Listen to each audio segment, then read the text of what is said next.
Sabe, por muito tempo, a gente pensou em segurança digital como, sei lá, construir um castelo, né, com muros bem altos, portões reforçados, basicamente os nossos firewalls e antivírus.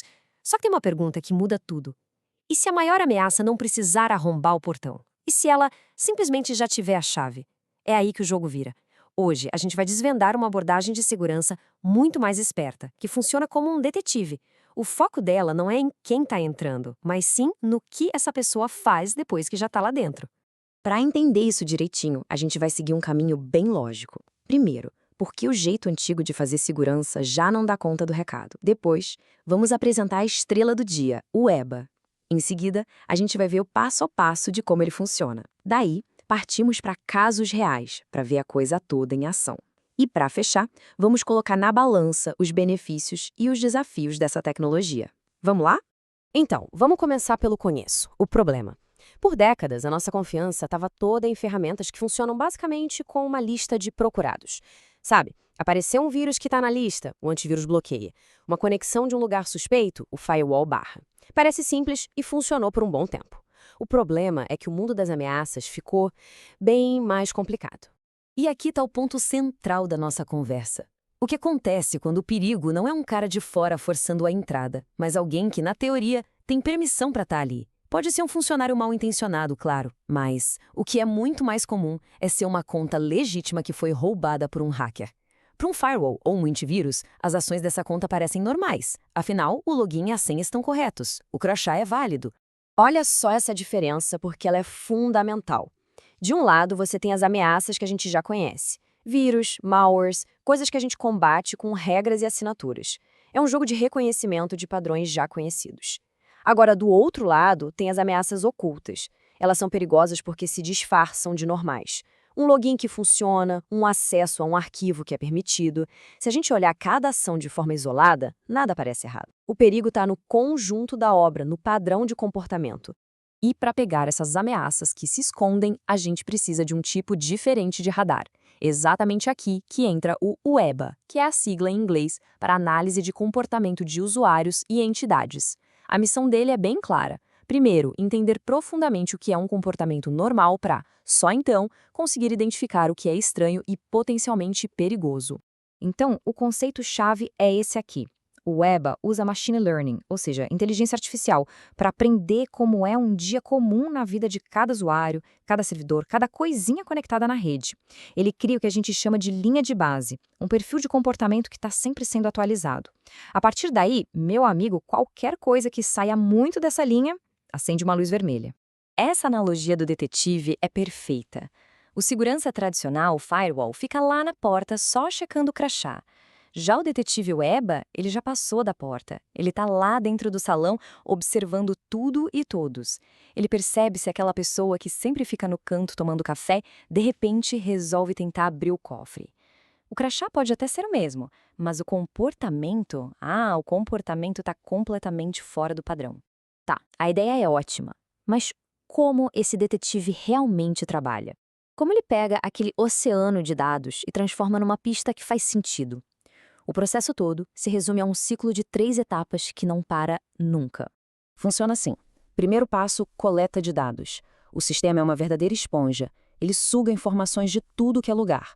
Logs de sistema, tráfego na rede, quem acessou qual arquivo, tudo. Segundo passo, a definição do perfil. Com essa montanha de dados, a máquina começa a aprender o que é normal. Tipo, a Ana sempre trabalha de São Paulo das 9 às 18 horas. Esse é o padrão dela. E aí vem o terceiro passo, o pulo do gato. A identificação dos desvios. Se a conta da Ana, do nada, tenta um login de outro país às 3 da manhã, o sistema grita. E o detalhe mais importante, ele não grita porque a senha estava errada. Ele grita porque o comportamento foi uma quebra radical do que era esperado. Agora, vamos sair um pouco da teoria e ver como isso se aplica na vida real. É nessas horas que o poder do Weba fica super claro, porque ele enxerga coisas que outras ferramentas nem sonhariam em perceber. Imagina o seguinte cenário, o nosso primeiro caso. Um funcionário está saindo da empresa, nos seus últimos dias ele ainda tem acesso a tudo, as credenciais dele são válidas, para os sistemas normais está tudo certo, mas o comportamento dele mudou drasticamente. A diferença aqui é gritante. O comportamento padrão dessa pessoa era acessar os arquivos dos projetos em que ela trabalhava. De repente, ela começa a baixar um volume absurdo de planilhas confidenciais e copiar gigabytes de dados para um pendrive pessoal. O acesso em si é permitido, mas a ação é um desvio tão grande que o web sinaliza na hora. Opa, alto risco aqui, potencial vazamento de dados. Agora, um outro caso que não envolve diretamente uma pessoa, mas o que a gente chama de entidade, uma conta de serviço. Sabe aquelas contas usadas para tarefas automáticas, de madrugada? Elas são ótimas para o Eneba, porque o comportamento delas é extremamente previsível. Pensa só, essa conta sempre, mas sempre mesmo, roda a partir do servidor A pontualmente às 2 da manhã. De repente, essa mesma conta começa a tentar se conectar de outros servidores, e pior, durante o horário de trabalho. Um invasor que conseguiu roubar essa credencial adora fazer isso. Mas para o E-Web, essa quebra de rotina é um alarme estridente de que algo está muito, muito errado. E para fechar os exemplos, um caso um pouco mais sofisticado. É uma tática que os hackers usam muito, chamada de movimento lateral. É quando o invasor já conseguiu entrar na rede e, em vez de atacar direto, ele começa a pular de sistema em sistema, discretamente, procurando por algo mais valioso. Olha que interessante, cada uma dessas ações, vista de forma isolada, pode nem parecer tão grave assim. Um acesso rápido aqui, um teste de conexão ali, mas a grande sacada do web é que ele é inteligente o suficiente para ligar os pontos. Ele vê essa sequência de pequenas coisas estranhas e entende, isso não é coincidência, isso é um padrão de ataque. Ele transforma um monte de ruído em um sinal claro de perigo, muitas vezes antes que o invasor chegue onde queria. Bom, acho que ficou bem claro que o web é uma ferramenta e tanto, né? Mas, como qualquer tecnologia mais avançada, ela não é uma bala de prata, não resolve tudo sozinha. É fundamental a gente entender tantas vantagens incríveis que ela traz, quanto os desafios que vêm junto na hora de implementar. Os benefícios, vamos combinar, são enormes. Essa capacidade de pegar no pulo tanto ameaças internas quanto contas que foram roubadas, isso é um divisor de águas. E tem mais. Ao focar só nos desvios que realmente importam, o web ajuda a diminuir aquele volume maluco de alerta, sabe? Assim a equipe de segurança pode focar no que é de fato perigoso, e já com muito mais contexto para saber o que fazer. Mas claro, tem o outro lado da moeda. Primeiro, o custo. Não é uma solução barata. E, talvez o mais importante, o web não faz milagre sozinho. Ele precisa de gente boa, de analistas qualificados para interpretar os alertas que ele gera. E por fim, um ponto super sério, a privacidade. Monitorar o comportamento das pessoas é algo delicado e precisa estar 100% de acordo com as leis, como a nossa LGPD.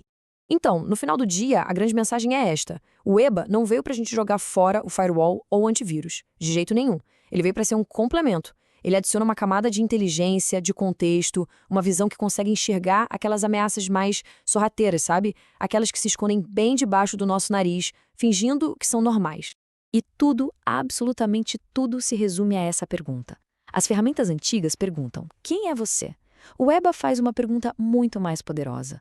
O seu comportamento de agora condiz com quem você diz que é? E no mundo onde identidades podem ser roubadas o tempo todo, essa segunda pergunta é sem dúvida a que realmente importa.